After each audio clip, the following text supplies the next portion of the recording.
All right, you guys. So I've been putting off making these videos for a while, but I finally got all the books in that I needed.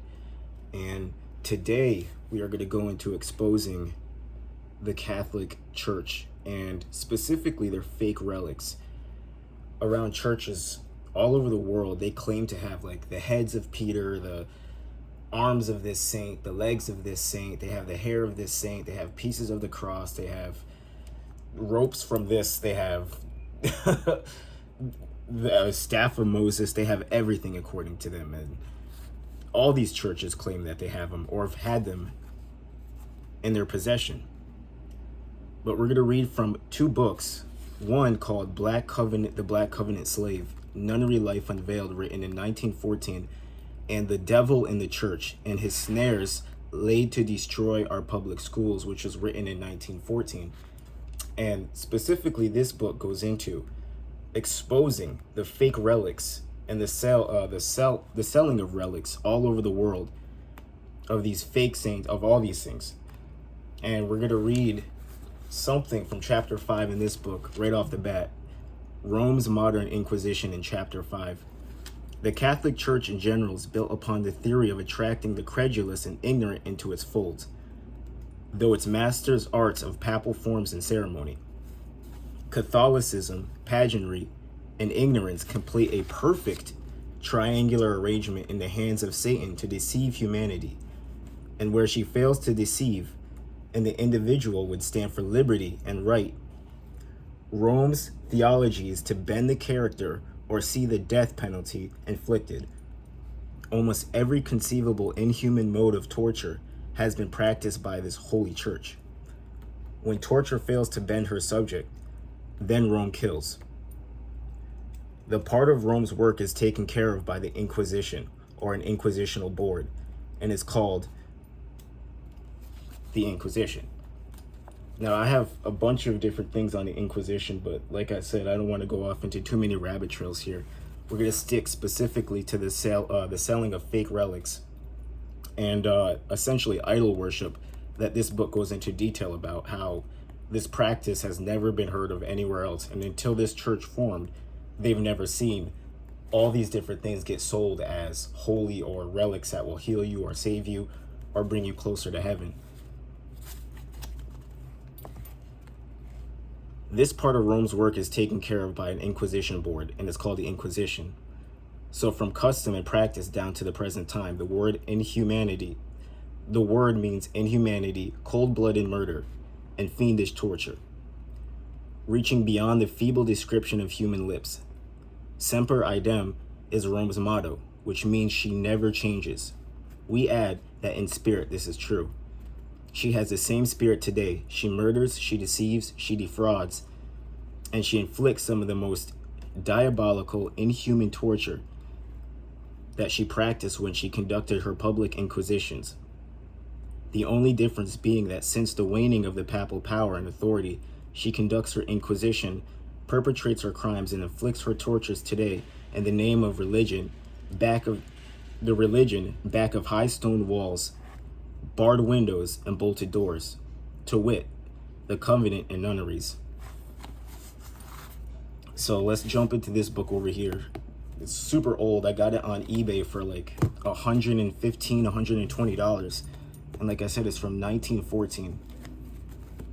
And when I first got it, I didn't expect to find all the gems that I found in it. And it's just story after story exposing the Inquisition in the Philippine Islands, the fake selling of relics and all these different things that they claim they have, the stories of certain priests and certain bishops.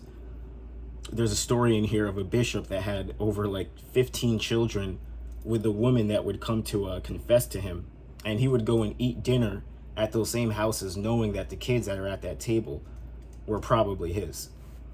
It's just a bunch of stories like this. And of course, these books are demonized and they're told, oh, while researching this book, I saw a lot of things talking about, especially this one, the Black Covenant Slave, that don't look into this. Oh, it's just anti-Catholicism and stuff like that. Notice how some religions really get protected while others get bashed and are allowed to have anything said about them, but these are always protected. These are always being told you're anti this, you're anti that, and you're gonna find that being a pattern. But let's jump into this book over here and read about the fake relics being sold, the thousands and thousands, millions of fake relics being sold by the Catholic Church. In 1848, a gentleman who signed himself Kerwin and generally understood to be a Presbyterian clergyman who had once been a Roman Catholic, wrote a series of letters to Archbishop Hughes of New York, in which he gave his reasons for not returning to the Romish Church, in which he says, "The arms, legs, fingers, and toes of saints are greatly multiplied. There are 8 arms of St. Matthew, 3 of St. John, and almost any number of St. Thomas of Becket.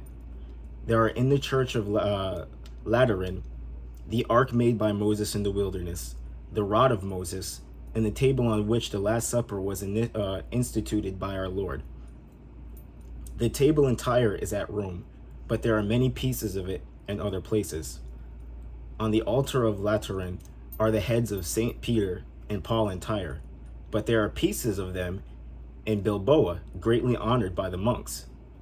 St. Peter's church is blessed by the cross of the penitent thief, with the lantern of Judas, with the dice used in the casting of lots by the soldiers for the garments of our Savior, with the tail of Balaam's ass, with the axe, saw, and hammer of St. Joseph. Different churches are enriched with pieces of wood of the cross, where the pieces all brought together would make 100 crosses. In the church is some of the manna of the wilderness, and another some blossoms from Aaron's rod, and another an arm from St. Simon, and another picture of the Virgin painted by Luke, and another her comb, and another the combs of the apostles, but little used, and another a part of the body of St. Lazarus that smells, and another part of the Gospel of Mark in his own handwriting, and St. Patrick, and another the finger of St. Anne, the Virgin sister, and another St. Patrick's stick or staff, with which he drove the venomous reptiles or serpents from Ireland, and another some of St. Joseph's breath caught in a jar, or caught by an angel in a vial, and another a piece of rope with which Judas hung himself, and another some of the Virgin's hair, and another some of her milk. So the Catholic Church is claiming that they have some of the breast milk of Mary. That's crazy. And the monks who once showed among their relics the spear and shield with which Michael encountered the dragon of Revelation. So they have the sword and the shield of the Archangel Michael from a future prophecy of Revelation. So he came down and delivered to them his sword and his shield to the Catholic Church. And some relic monger had a feather from the wing of the Holy Spirit when taking the form of a dove. He abode upon Christ at his baptism. I cannot hereon dwell on the awful abuses of your doctrines of relics, on the robbery of all kind of graves in Palestine, and the hawking of pilfered bones all over Europe, on the selling of old wood sufficient to warm a small town through the winter as pieces of the cross, on the selling of hands and feet of particular saints, until the proof is positive that some of them had as many hands as Bacchus, and as many feet of the crawling worm we call the centipede. I turn from the abuses to the doctrine. Now, sir, where is the origin of your doctrine of relics? Can you find a trace of it in the New Testament? Absolutely not. Will you for a moment compare the sham miracles wrought at the tombs of some of your saints with that wrought by the bones of the prophet of Israel? Will you dare say that the curing of a sore throat by a dead man's hand is to be placed in the same ground with miraculous cures of the apostles? I venerate the names. I would even decorate the tombs of the good. But what virtue is there in a bone from the body of Peter or Paul, in a slip of wood from the cross, or in a strand of rope with which Judas hung himself, or in some hairs from the tail of the beast which Balaam whipped? If relics ever performed miracles, why don't they perform some now? Is the virtue of all your old bones exhausted? Where is the holy coat of Treves? Where are now the pilgrims to the bones of Becket? Where is your shop in New York for the sale of old teeth and holy fingers and holy bones taken from the graves of the saints? Sir, the whole matter is one of the vilest impositions ever practiced upon the credulity of man. I do not charge you with believing a word of it. I can almost as soon believe in the virtue of the paring of toenails of some of your saints as admit that a man of your high sense could believe in these things. Let's go back and read some of these things that they claim they had, starting with the rod of Moses, the Ark of the Covenant. They've been claiming they've had for a long time. You've seen how many documentaries, how many shows on ancient aliens, how many different movies talking about how they discovered the Ark of the Covenant. Absolutely not. No, they have not.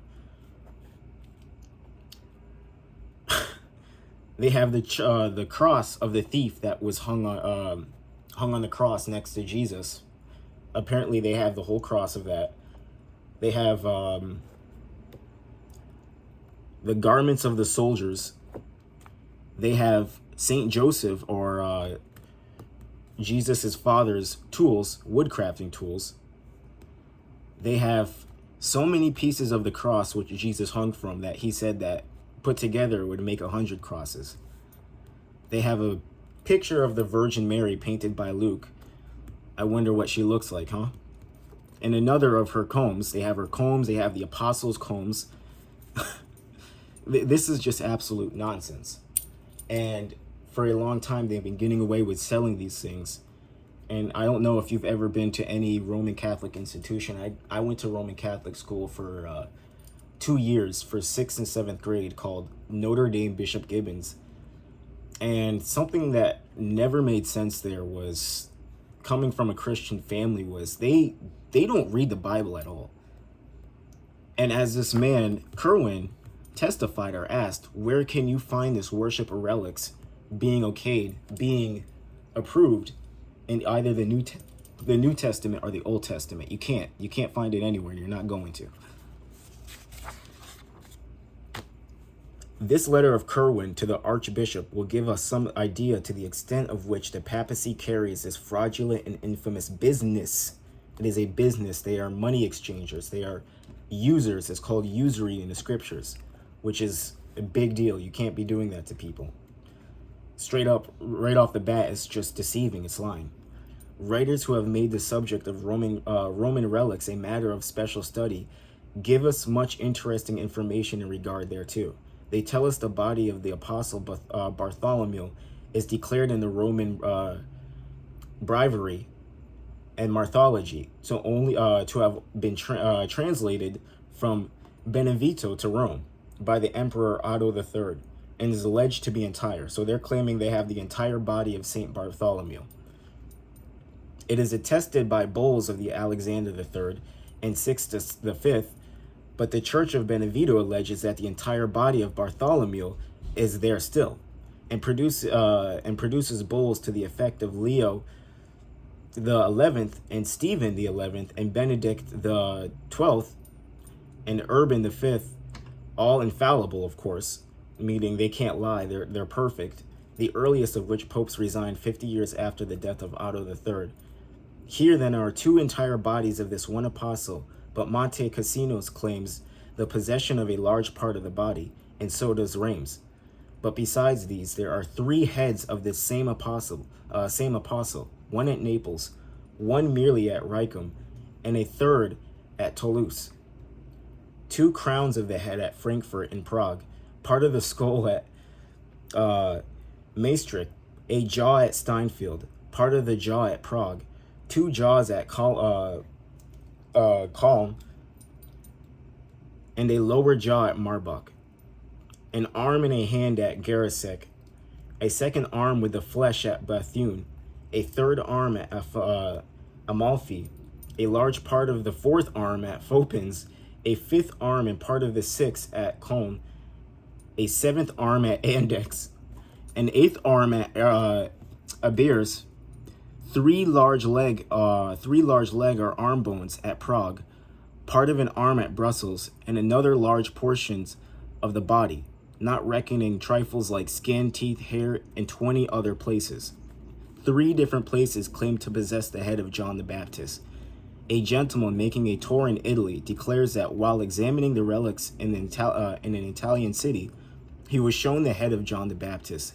He said to the monk who was exhibiting them, "How is this? I was shown the head of John the Baptist 2 days ago in another city."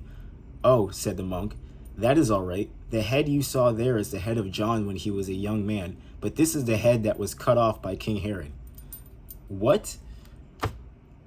And of course, going into this book over here, back to this book, you'll read the history, and in earlier chapters of this book, you can't question that. At the time when this book was written, and before that, 16, 17, 1800s, before their kind of absolute power waned and fell off, or at least went underground, because they're still ruling the United States. The Pope still dictates the laws here.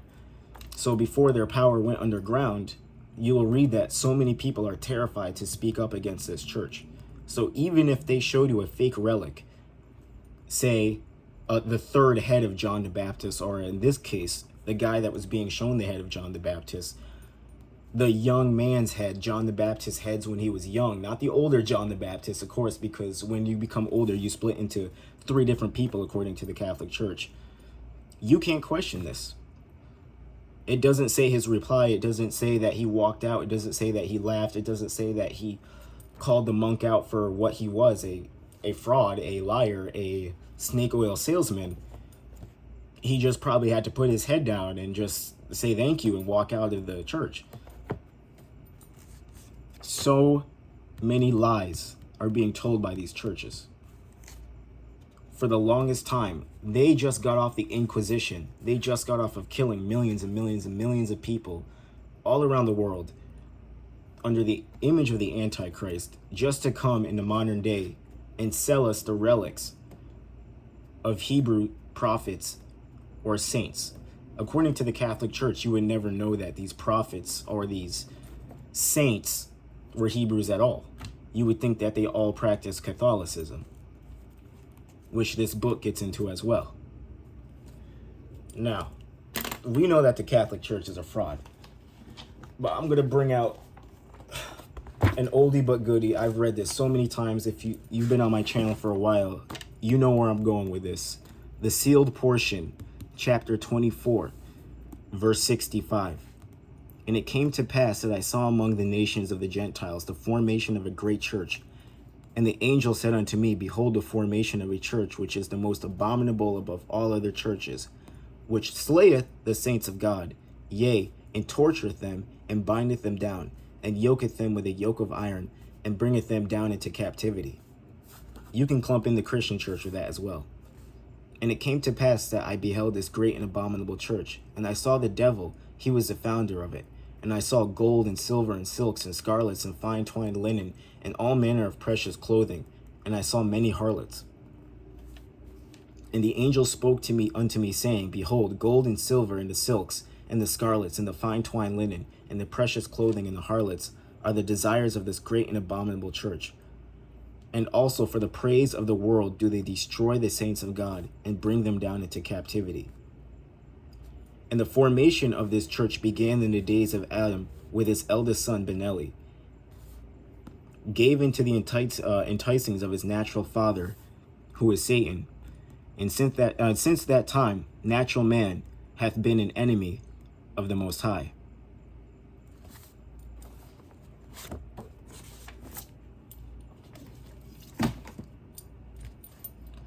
This church's God is money. They don't care about their reputation, especially when you're given the blessing of the sword to bully people into worshiping the image of the Antichrist. This book has a whole huge chapter on the Inquisition in the Philippines. We know that the Inquisition took down the Moors and the Jews in Spain, Portugal, and in Europe, chased them out of Europe, chased them out of Spain, chased them out of all of Europe, Eastern and Western. They came to the Americas. Remember, right after they took down the Jews and the Moors in Spain, magically a year later, they found the Americas. So right after they took down the Jews and the Moors, they found the Americas. They came over here and brought the Inquisition over here to the Americas, killing off millions of natives. They went to the Philippine Islands and killed off millions of natives over there. Everywhere they go, they bring death. Everywhere they go, they bring the Antichrist. Everywhere they go, they bring false doctrine. How have they been allowed to function this long?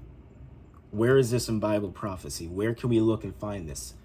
Outside of the sealed portion, which I just read, which of course you'll never hear a Roman priest read from. You'll never hear, I doubt you'll ever hear a Roman priest or a Catholic priest read from the Bible. In this book, it talks about that. The Black Covenant slave, the nun, goes into the priests, the bishops, they don't read the Bible, and they tell you not to read the Bible. There's a story in this book as well from a young man talking about how a new Roman church was built in his town, and the first thing the bishop did was ask for all the Bibles to be brought into his possession and taken away from the public. A young man that was practicing or wanting to become a Roman Catholic priest, who was a Protestant formerly, was reading the Bible, and he would read it to his mother, who was a widow, and she loved hearing him read the Bible. She loved seeing him get understanding of the scriptures. She loved hearing the stories from the Bible. And this bishop, this monk, came to the house after the father died. And previously, the boy stated, he asked for the Bible before. He said, you shouldn't be reading that Bible. What are you doing reading a Bible by yourself? After the father died and he came to visit again, the first thing he did was, I'm so sorry for what happened. I'm so sorry to hear what happened to your family. He looked to the boy and he said, can I ask you, are you still reading that Bible? This and many other establishments are the churches of the Gentiles. There are doctrines of Gentiles. Nobody wants to admit they're a Gentile. It's like somebody being more special than you, somebody being more talented than you in your class, and constantly referring to your classmates as average. Even if it's true, even if this person is way more talented, way better than you at everything, way more special than you, it just makes you feel a type of way that they bring it out and they refer to you in a type of way of average. To the Gentile, being called a Gentile is being called average. Nobody admits they're a Gentile. Nobody knows who the Gentiles are. Nobody knows who the Hebrews are. No, it doesn't matter anymore. Blah, blah, blah. Just throw it all away. Just go talk to your pastor. Go to your church on Sunday morning and watch your pastor drive in on a motorcycle. And it's just very frustrating that they were able to function at this level for so long. But it was prophesied. All over the Bible, the sealed portion in other books that are supposedly you're not allowed to read, you're told that there's going to be a wicked church formed by the Gentile. They're going to put out a bunch of false doctrines. They're going to take the Bible, which is not theirs. They have no understanding of it. They are not the Levite priests. They have no connection to the Holy Spirit at all. In fact, they kill the saints of the Most High. They kill the children of the Most High.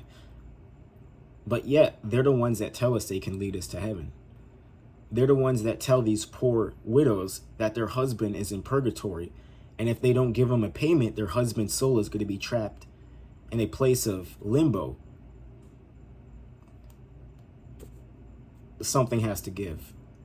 Now, in these days, I did a video a couple weeks ago exposing the priests in the Catholic Church and what they would do to the nuns. This book goes into great detail on that. It goes into so many different accounts, so many different stories from nuns all over the world, and whether it be in America, Canada, Europe, talking about the abuse that they went through, the babies that were born that were immediately sacrificed, the priest doing unspeakable things to them, the mother superiors locking them in boxes if they even question anything that they said, being told right off the bat after they take their vows of obedience and silence that you cannot question anything these priests say because they are next to God. Everything that they say is divine. Something is not adding up. With all these different religions or quote-unquote theologies or practices around the world, they all claim that they have the understanding of the Bible. They claim that they have the Holy Spirit. They claim that they are the way to salvation. And their history shows nothing but the opposite, that they use force, that they use the sword. Their blessing is not the Holy Spirit. Their blessing is violence. Their blessing is a large military. Look at what's going on with Israel and Palestine today. when ever in the history of the Israelites, history of the Jews, history of the Hebrews, did they ever have to call on an enemy nation to continue to save them or give them weapons or give them money? Never. Big Judah has brought that point up several times. When has the children of Israel ever had to call on Pharaoh to come save them? Never. Who's going to save you from these churches? Who's going to save you from this understanding of relic worship, of idol worship? This book goes on a couple pages later to talk about image worship and talk about paintings and talk about all the relics and how they came about getting people to worship them, specifically knowing that it was against the Bible. And they did it on purpose so it would lead you to hell. That's why they have no shame telling you that they have the head of John the Baptist. And another Catholic church tells you that they have the head of John the Baptist. And another church halfway across the world tells you that they have the head of John the Baptist. And his arm too. And his leg if you're interested in seeing it. None of this stuff can continue. And it's not. And people are waking up to it. And people have continuously woken up to the Catholic Church because of their horrible abuse. But like I said, they went underground and their sister, the Christian Church, took their spot. The Christian Church has a face of being more friendly, of being more accepting, of we actually read the Bible and we have the true doctrines, and we're not like that violent Catholic Church who kills you and lies to you and steals your money and stuff like that. The Christian Church just does it with a smile on their face. Instead of forcing you to give over your money, they ask for tithes and offerings so they can get a new roof. And somebody that grew up heavily in the Christian Church, I have a lot of issues with that. So let's just read this one more time about Rome's modern Inquisition. The Catholic Church in general is built upon the theory of attracting the credulous and ignorant into its fold. Through its master arts of papal forms and ceremony, Catholicism, pageantry, and ignorance complete a perfect triangular arrangement in the hands of Satan to deceive humanity. And where she fails to deceive, and the individual would stand for liberty and right, Rome's theology is to bend the character or see the death penalty inflicted. Almost every conceivable inhuman mode of torture has been practiced by this holy church. When torture fails to bend her subject, then Rome kills. This part of Rome's work is taken care of by an inquisitional board and is called the Inquisition. So from custom and practice down to the present time, the word means inhumanity, cold-blooded murder, and fiendish torture, reaching beyond the feeble description of human lips. Semper idem is Rome's motto, which means she never changes. We might add that in spirit this is true. She has the same spirit today. She murders, she deceives, she defrauds, and inflicts the diabolical, inhuman torture that she practiced when she conducted her public inquisitions. The only difference being that since the waning of papal power and authority, they went underground. She conducts her inquisitions, perpetrates her crimes, and inflicts her tortures today in the name of the religion back of high stone walls, barred windows, and bolted doors. To wit, in the convents and nunneries. I've done several videos on these empty boxes that they so-called church. I live next to a Seventh-day Adventist church, and it's predominantly black. And you know that they're not teaching any good doctrines. When that whole stuff started popping off with Israel and Palestine, the first thing this church did was fly the flag of every nation in front of their church. I remember walking outside and seeing that and laughing my ass off about it. These people are so confused. They come there dressed up all nicely. It's just all tradition. So many empty boxes people are going to on Sunday mornings, Saturday mornings, and sitting down for an hour and a half, and leaving with absolutely nothing, leaving with no change in their life, leaving with no spirit on them, leaving with no conviction to change their lives or to look into something deeper. These are all churches. These are all establishments of the Gentiles.